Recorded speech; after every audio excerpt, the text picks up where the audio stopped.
America's terrible, growing coronavirus death toll makes Trump accept reality. Even President Donald Trump, a serial spinner of his own political realities, accepted science's dire truth in ditching an Easter target to open up the U.S. economy, with the coronavirus pandemic set to take a savage turn.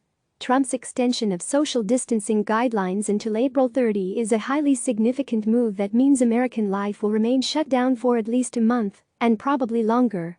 Despite cascading humanitarian and political impacts of that decision, the devastating toll of the virus left Trump little choice, even though some conservative backers have been urging him to ease lockdowns.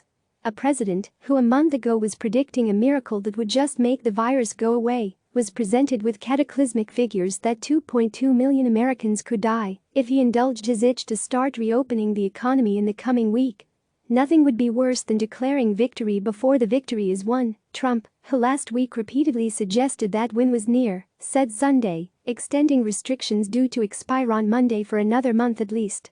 Trump's decision to listen to his advisors will relieve public health officials and emergency physicians countrywide and shows that he is, in extremis, willing to listen to science in a way that would be a given for most presidents, but has not been so for a commander-in-chief who has so often blurred truth. The president appeared at a Sunday evening news briefing in which he rattled off multiple false statements, called corporate CEOs to the mic to praise his leadership, and falsely and personally attacked journalists who asked him tough questions. He also bizarrely appeared to accuse health workers of stealing surgical masks amid huge shortages brought on by terrible conditions in hospitals and accused states of hoarding ventilators. Trump also boasted about his own TV ratings. His antics appeared especially questionable, given the sobering apparent reality that tens of thousands of Americans will die in the coming weeks as the pandemic takes a terrible hold. At a desperate moment in America's modern history, Trump appears to continue to be focused intently on his own political image, claiming personal credit and remaining highly sensitive to any form of criticism. Trump's reversal appeared to be the latest occasion when his officials have brought flattery and a power of argument to bear to change his mind on leadership decisions that were apparently based on hunches and limited reasoning. On Saturday, for instance, he floated the idea of quarantining New York without consulting local officials, only for his subordinates to convince him the idea was not possible. Trump concedes death toll could be 100,000 or more. Trump predicted the death rate in the U.S., which doubled from Thursday to Sunday, could peak within 2 weeks, but the nation could get to the bottom of the hill by June 1. Even that figure seems characteristically optimistic. "We should be so lucky," Rhode Island emergency physician Megan Rennie told CNN, pointing out that only even if social distancing were adopted nationwide now, 2 weeks was probably not sufficient for all of the most critical cases to emerge. He had been desperate to start some county-by-county opening of the economy in the days to come. But the president's decision, potentially a turning point in the nation's fight against the pandemic, appears to have followed concerted lobbying by two top public health officials, Dr. Anthony Fauci and Dr. Deborah Birx. Listen. The Coronavirus Fact vs. Fiction podcast. Trump predicted his decision would save hundreds of thousands of lives in an apparent moving of the political goalposts to account for the fast-worsening U.S. pandemic. 2.2 million people would have died if we didn't do what we are doing, the president said. If we can hold that number down to 100,000, it's a horrible number, maybe even less. We all together have done a very good job, Trump said. The new April 30 date marks yet another reversal of position on the pandemic by the president, who last week made clear he did not pick the Easter date, April 12, based on data, but because it was a beautiful timeline. Shrugging off his row back, Trump claimed Sunday that Easter had only been an aspirational date. Almost no one who closely followed the science, modeling and data, including governors, health experts and commentators, thought Trump's original timeline was smart.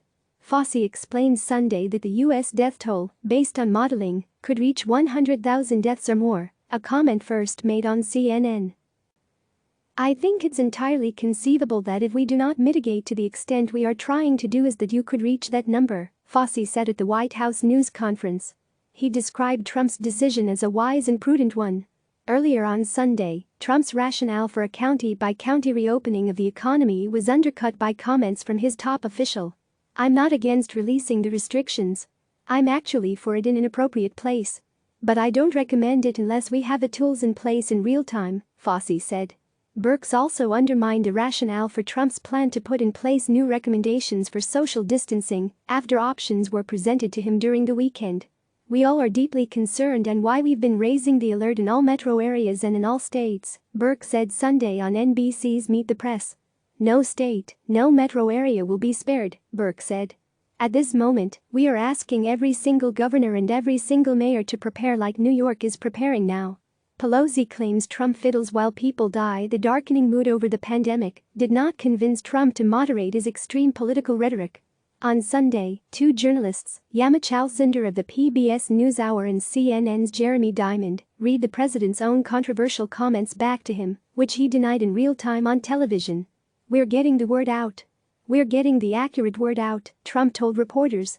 In another example of the president being corrected, he said last week on Fox News that he just didn't believe calls for 30,000 new ventilators, apparently referring to warnings of a shortage of the life-saving equipment from New York Governor Andrew Cuomo. Fauci effectively corrected Trump on Sunday. "I tend to believe Governor Cuomo," Fauci told CNN. "One way or the other, he needs the ventilators that he needs. And, hopefully, we will get him the ventilators that he needs." The generational challenge of the coronavirus pandemic would have tested any administration. And any president would have racked up failures under such intense pressure. But Trump's incessantly confusing positions, claims of huge personal success and willingness to politicize, are raising scrutiny of his own administration's performance.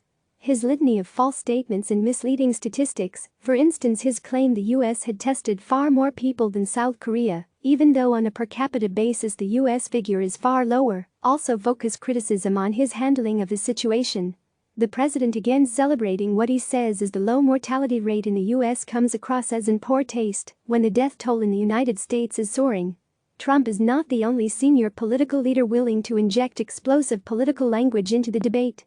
House Speaker Nancy Pelosi on Sunday highlighted Trump's initial handling of the epidemic in her own interview with CNN, which contained exceedingly strong language.